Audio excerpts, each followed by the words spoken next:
Oi, eu me chamo Leandro Vinícius e sou estudante de Engenharia Florestal da Universidade Federal de Mato Grosso e vou apresentar o trabalho intitulado de Inflamabilidade da madeira de 8 espécies nativas amazônicas. O Brasil tem a segunda maior área florestal do mundo, possuindo uma grande quantidade de espécies nativas. No entanto, a região amazônica brasileira apresenta grande contingente de espécies de madeira, ainda inexploradas, e um dos principais meios de utilização da madeira é para a construção civil, em estruturas ou como pisos e assoalhos. Assim, torna-se importante estudar as características das diversas madeiras nativas visando indicar os melhores usos. Entre os principais entraves relacionados à utilização da madeira em construção está o risco de incêndio, além da insegurança presente nas pessoas que enxergam a madeira como um material combustível. No estudo da flammabilidade é importante para perceber como os diferentes tipos de madeira reagem ao fogo, podendo assim ter uma indicação mais precisa para o uso nas construções. Sendo assim, este trabalho tem por objetivo estudar a inflamabilidade da madeira de 8 espécies nativas da Amazônia, indicando os mais adequados para a construção civil devido às resistências ao fogo. A coleta das amostras foi realizada em uma serraria localizada no município de Counis-MT e foram coletadas amostras de 8 espécies nativas. Para cada espécie, foram selecionadas 3 toras aleatórias no pátio de estoque da empresa, no qual foi coletado 5 corpos de provas do cerne da madeira, com as medidas de 5, 2,5 e 1,5 centímetros, conforme descrito por Tondi.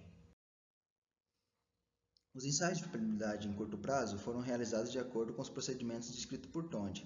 As superfícies radiais da amostra previamente climatizadas, em câmaras de 20 graus e 65% de umidade, foram expostas à chama de um bico de Bunsen por 2 minutos, a uma distância de 7 centímetros. A chama do bico de Bunsen foi regulada de forma a se ter somente a chama azul sobre as amostras. O tempo de ignição, tempo de chama e tempo de brasa foi determinado com o auxílio de um cronômetro, sendo realizado em 5 amostras por espécie. O tempo de ignição, como na imagem, é o mínimo tempo de exposição necessário para ativar a queima sem ajuda.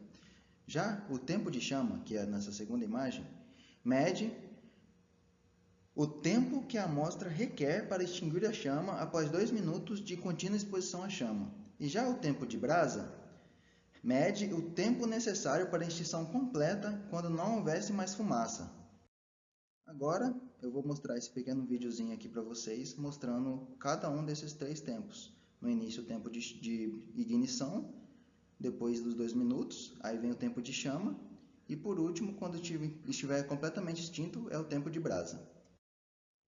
Para determinar a perda de massa, PM, as amostras foram passadas em balanças analíticas antes e após o ensaio da fiabilidade. O cálculo da perda de massa foi realizado de acordo com a equação presente.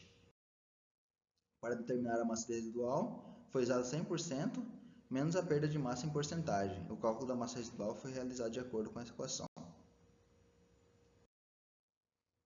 O experimento foi instalado segundo um delineamento inteiramente causalizado e os resultados foram submetidos à análise de variância. Quando estabelecidas diferenças significativas a 5% de significância, realizou-se os testes de Scott-Knott e foi realizado um teste de correlação linear de Pearson entre as massas residual e os tempos de ensaio de flammabilidade. As análises estatísticas foram realizadas no programa RStudio. Para os ensaios de inflamabilidade, as madeiras utilizadas apresentaram diferenças significativas no tempo de ignição. A madeira que apresentou o menor valor foi a cacheta, sendo esta considerada uma espécie inflamável devido ao seu baixo tempo de ignição, ou seja, entra em combustão rapidamente, seguida pelo cedro rosa. Os maiores tempos de ignição foram correspondentes ao jatobá, jitó e massaranduba, respectivamente, não havendo diferença significativa entre as espécies. Essas espécies levam mais tempo para começar a queimar, provavelmente devido à sua densidade mais elevada, acarretando em menor porosidade e, consequentemente, menos espaços vazios, com a menor presença de oxigênio, que é essencial para a queima.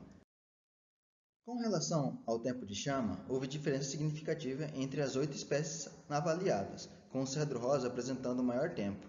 E o menor tempo foi observado para as madeiras de jitó, seguida pela massaranduba e jatobá. As madeiras que tiveram maior tempo de ignição tiveram um menor tempo de chama, mostrando que as duas variáveis estão relacionadas. Para o tempo de brasa, foi observado que o jatobá teve o menor tempo, enquanto que a cacheta apresentou o maior tempo, podendo-se inferir que provavelmente o tempo de brasa está relacionado ao carbono fixo presente na madeira e às prováveis condições de queima da madeira, como o contato com o oxigênio. Agora, já falando sobre as massas residuais, observa-se que houve uma diferença significativa entre as mesmas. A maçaranduba, juntamente com o jatobá, foram as espécies que tiveram maior porcentagem de massa residual, respectivamente, enquanto que a cacheta e o cedro-rosa foram a menor porcentagem. Verifica-se que a massa residual está relacionada com a densidade, sendo que as madeiras mais densas, as que tiveram maior porcentagem de massa residual. Para a utilização da madeira na construção de estruturas, aquelas que apresentam uma maior massa residual seriam mais indicadas no caso de ocorrência de incêndios. A correlação entre massa residual e tempo de ignição foi de 0,85, ou seja, uma correlação muito alta, demonstrando que quanto maior o tempo a madeira leva para entrar em ignição, maior é a sua massa residual. Esse resultado foi observado para as madeiras de jatobá, jitó e maçaranduba, sendo as espécies mais resistentes à queima. Já a correlação entre massa residual e tempo de chama foi de menos 0,77, alta também, mas uma relação inversa, o que significa que quanto maior o tempo de chama, menor a porcentagem de massa residual. Este resultado foi encontrado para as madeiras da espécie de cedro-rosa, cacheta e cerejeira. A correlação entre massa residual e tempo de brasa foi de 0,34, sendo uma correlação não significativa. Então, conclui-se que as espécies de jatobá, jitó e maçaranduba apresentaram maior resistência à queima, sendo as mais indicadas para a utilização na construção. E as espécies de cacheta e cedro-rosa apresentaram menor massa residual, não sendo recomendada a utilização dessas madeiras. Recomenda-se a realização de novos estudos para outras espécies e demais propriedades para obter uma maior quantidade de informações sobre a fumabilidade e maior conhecimento para o uso de tais espécies. Então é isso. Muito obrigado pela atenção.